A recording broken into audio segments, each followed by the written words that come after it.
School തുറക്കാൻ ദിവസങ്ങൾ മാത്രം ബാക്കി നിൽക്കെ മുന്നിലൂടെ കടന്നുപോകുന്ന ആറുവരിപ്പാത എങ്ങനെ മുറിച്ചു കടക്കുമെന്ന ചോദ്യവുമായി വിദ്യാർത്ഥികളും രക്ഷിതാക്കളും. കോഴിക്കോട് ദേശീയപാത ബൈപ്പാസിൽ സേവാമന്ദിരം, പാറമ്മൽ സ്കൂളുകളിലെ വിദ്യാർത്ഥികൾക്കാണ് വഴി അടഞ്ഞതോടെ കിലോമീറ്ററുകളോളം ചുറ്റി സഞ്ചരിക്കേണ്ടി വരുന്നത്.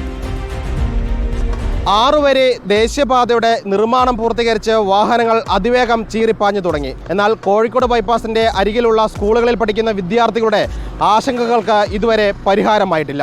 2 സ്കൂളുകളിലായി പഠിക്കുന്നത് 1800-ലധികം വിദ്യാർത്ഥികൾ. ഇവരിലേറെയും വരുന്നത് ദേശീയപാത ബൈപ്പാസിന്റെ പടിഞ്ഞാറ് ഭാഗത്തു നിന്നാണ്. നാടിനെ രണ്ടായി മുറിച്ച് പാത നിർമ്മാണം തുടങ്ങിയതോടെ അടിപ്പാത വേണമെന്ന ആവശ്യവുമായി നാട്ടുകാർ സമരത്തിനിറങ്ങിയിരുന്നു.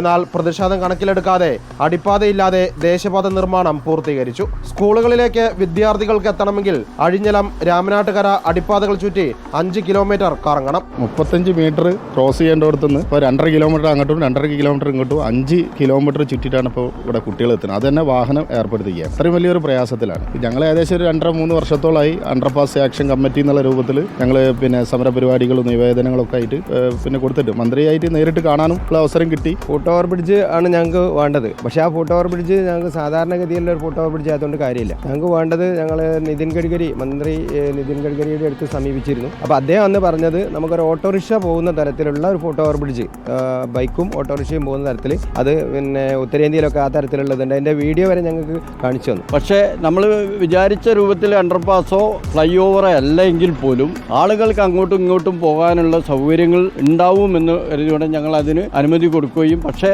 അതിൻ്റെ കാര്യത്തിലും ഇപ്പോൾ വേണ്ടത്ര ഒരു അനുകൂല നിലപാടല്ല ഉണ്ടായിട്ടുള്ളത്. പടിഞ്ഞാറ് ഭാഗത്തു നിന്നാണ് അധികം കുട്ടി വരുന്നത്. അതുകൊണ്ടാണ് ഈ സ്കൂൾ നിലനിന്ന് പോകുന്നത്. ആ സ്കൂള് അവിടുന്ന് വരവ് നിൽക്കുന്നതോടുകൂടി ഈ സ്കൂൾ ഇവിടുന്ന് ഇല്ലാതാവും. നാട്ടുകാർക്ക് ദേശീയപാത മുറിച്ചു കടക്കാനാവാതെ വന്നതോടെ പാറമ്മൽ മേഖലയിലെ വ്യാപാരികളും പ്രതിസന്ധിയിലാണ്.